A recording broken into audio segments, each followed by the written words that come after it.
اس کے کیا حقوق رکھے ہیں۔ نری عورت کو اس کی حیثیت ماں کی ہے، اس کی حیثیت بیٹی کی ہے، اس کی حیثیت بہن کی ہے، اس کی حیثیت پھوپھی اور خالہ کی ہے۔ سبحان اللہ، قربان جائیے، ان رشتوں کے تقدس کو اگر متعارف کروایا تو اسلام نے کروایا ہے۔ ان رشتوں کا جو مقام ہے، اگر انسانیت کے سامنے کما حقہ پیش کیا ہے تو یہ اسلام ہے۔ اور اس کی وجہ کیا ہے کہ ہمیں پوری طرح بات سمجھ میں نہیں آتی، پھر ہم کہیں حقوق نسواں کے بل کے نام پر ان کے حقوق کا تقاضا کرتے ہیں، اور کبھی تحفظ نسواں کے نام پر بل پاس کرائے جاتے ہیں،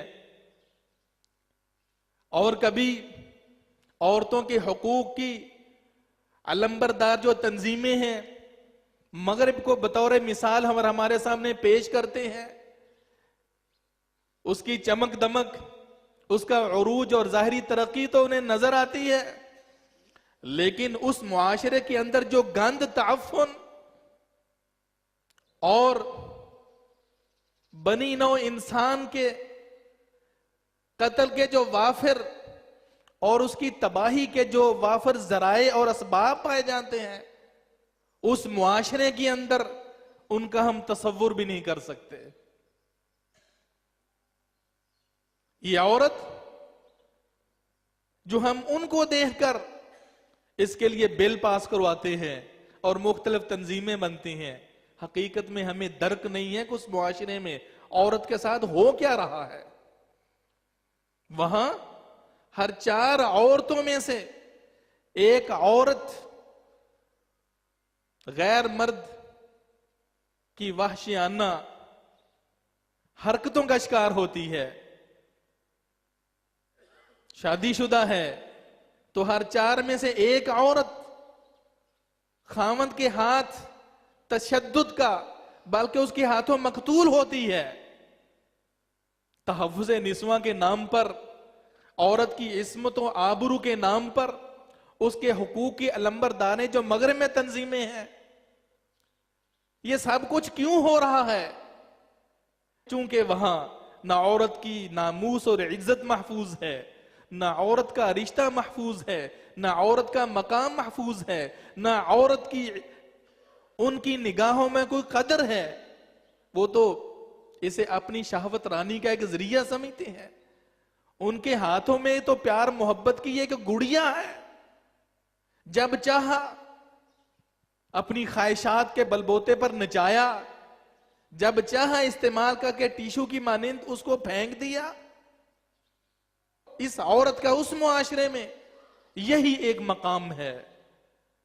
تو اس غرض سے وہاں مختلف، چونکہ عزت محفوظ نہیں، ناموس محفوظ نہیں، مقام محفوظ نہیں، اور جب بلوغت کی عمر کو پہنچی تو ابا جان بھی جواب دے جاتے ہیں، جاؤ اپنا کماؤ کھاؤ، اور جب وہ باہر معاشرے میں نکلتی ہے تو خونخوار درندے پہلے ہی اس برے معاشرے کے اندر اس قسم کے شکاری اپنی جال پھیلائے ہوئے ہیں۔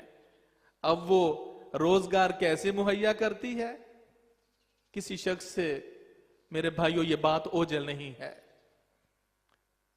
ہم ان کے قوانین کو تو لانا چاہتے ہیں، لیکن اس کے مقابلے میں اس قسم کے بلوں کا، اس قسم کے قوانین اور تحفظ نسواں کے نام پر جو ہم دستور چاہتے ہیں، جو اس کے سائیڈ ایفیکٹس ہوں گے، جو نقصانات ہوں گے، اس کے بعد جو خاندانی منصوبہ بندی کی اس مشرقی علاقے میں تباہی اور بربادی جنم لے گی، اس کا ہمیں اندازہ نہیں ہے۔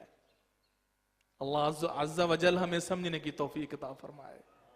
رسول اکرم صلی اللہ علیہ وسلم نے بھی اس معاشرے میں زندگی گزاری، عرب کا معاشرہ، جاہل معاشرہ، قتل و غارت کا معاشرہ، بدکاری اور زنا کا معاشرہ، چور بازاری کا معاشرہ، جہاں معمولی باتوں پر جھگڑے عورت کا کوئی مقام نہیں تھا. اب تھوڑا سا ہم تقابلی جائزہ لیتے ہیں عورت کے حوالے سے کہ اسلام نے اس کو کیا مقام دیا ہے, اس کو کیا عزت اور اکرام سے نوازا ہے. پیارے پیغمبر صلی اللہ علیہ وسلم کی نبوت سے قبل جو ہی بچی پیدا ہوتی والدین اس کو زندہ درگور کر دیتے. امام بغوی رحمہ اللہ فرماتے ہیں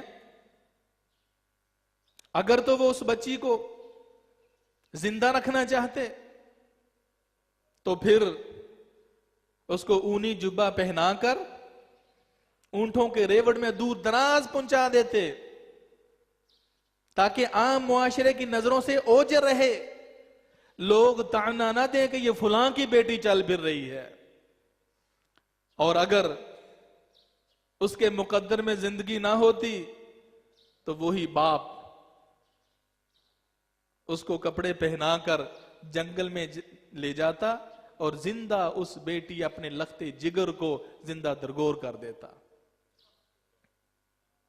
اللہ عز و جل فرماتے ہیں بے ای ذنب قتلت, کس گناہ کی پاداش میں اس کو زندہ درگور کیا گیا ہے, کیوں اس کو قتل کیا گیا ہے. جاہلیت کے معاشرے میں اس کی تصویر کشی اللہ سبحانہ وتعالی نے سورہ نحل کے اندر فرمائی ہے وَإِذَا بُشِّرَ أَحَدُهُمْ بِالْأُنْثَى ظَلَّ وَجْهُهُ مُسْوَدًّا وَهُوَ كَظِيمٌ. جب کسی ایک کو بیٹی کی خوشخبری دی جاتی, اللہ نے تجھے بیٹی دی ہے, ظَلَّ وَجْهُهُ مُسْوَدًّا, اس کا چہرہ کالا ہو جاتا, سیاہ ہو جاتا, انتہائی غصے میں انتہائی پریشانی کی کیفیت میں ہوتا. یتوارا من القوم من سوء ما بشر بہ, لوگوں سے چھپتا پھرتا. کیوں؟ کہ اس کو ایک بری خوشخبری سنائی گئی ہے. یتوارا من القوم من سوء ما بشر بہ ایمسکہ علی ہون ام یدسہ فی التراب, کیا وہ اسے ذلت اور خاری کے باوجود اپنے پاس ہی رکھ لے, ذلت سہتا رہے, ام یدسہ فی التراب, یا اس کو مٹی میں دفن کر دے. ساء ما یحکمون, اللہ فرماتے ہیں یہ برے فیصلے کر رہے ہیں. ادھر اسلام میں دیکھیں اللہ عز و جل نے فرمایا قیامت کے دن زندہ درگور بیٹیاں جو ہوں گی, لڑکیاں ہوں گی, اللہ کے حضور کھڑی ہوں گی اور سوال ہوگا بے ای ذنب قتلت, ہمیں کیوں قتل کیا گیا ہے؟ اس لیے کہ ہم بیٹیاں ہیں, اللہ نے ہمیں مذکر نہیں بنایا. اس حوالے سے جاہلیت کے بڑے واقعات ہیں. بہرحال اسلام نے اس کو عزت بخشی. دوسری طرف آئیے, بیٹی کے لیے, ماں کے لیے, عورت کے لیے اور بچوں کے لیے اس معاشرے کے اندر وراثت کا کوئی سسٹم نہیں تھا. جوان بیٹے لے جاتے, مرد لے جاتے. اس قانون کو توڑا اور ختم کیا کس نے؟ اسلام نے.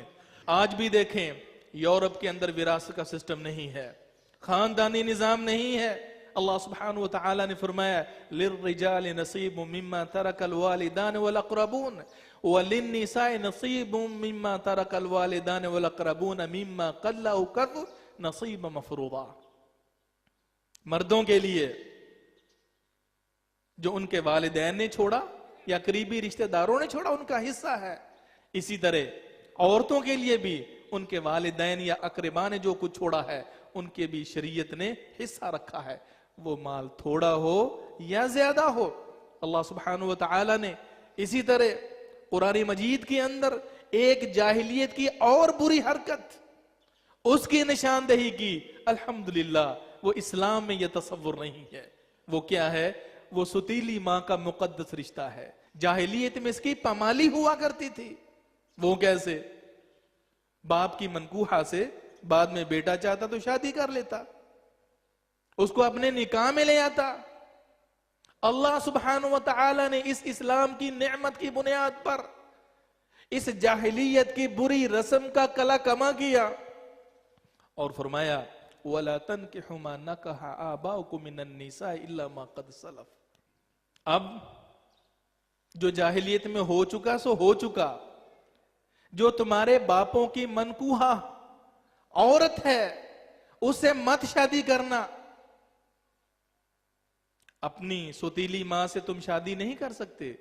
انہ کان فاحشۃ ومقتا وساء سبیلا. اس گناہ کی پاداش میں 3 بڑی کوتاہیاں، 3 بڑے گناہ لازم آتے ہیں. ان میں سے پہلی بات انہ کان فاحشہ، یہ بدکاری اور زنا ہے. وہ مقتا، اللہ اسے ناراض ہوتا ہے. وساء سبیلا، اور یہ برا راستہ ہے. اس ماں کو اگرچہ سگی نہیں ہے، یہ احترام، یہ تقدس کس نے بخشا ہے؟ اسلام نے بخشا ہے. اور جاہلیت کے اندر بہنوں کا رشتہ بھی ایک نکاح میں رہ کر اس کو مقدر کیا جاتا تھا، اس کی پامالی ہوتی تھی. اسلام نے الحمدللہ اس جاہلی دستور سے روک دیا.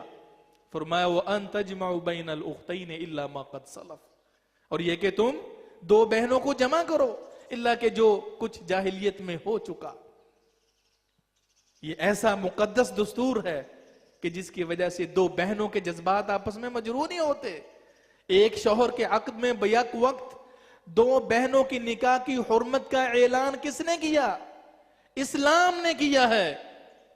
اور اس کا شاید آپ کو اندازہ نہ ہو کہ یہ رشتہ مجوسیوں کے ہاں اس کی پامالی کی جاتی.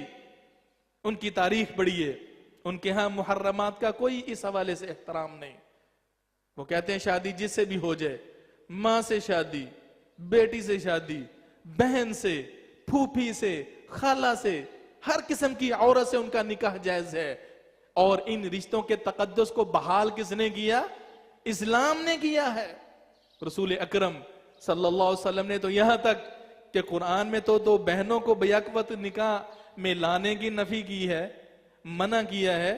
اس کے ساتھ پیارے پیغمبر صلی اللہ علیہ وسلم نے مزید یہ اضافہ فرما دیا کہ کوئی شخص بیک وقت پھوپھی اور بھتیجی کو، خالہ اور بھانجی کو نکاح میں نہیں لا سکتا.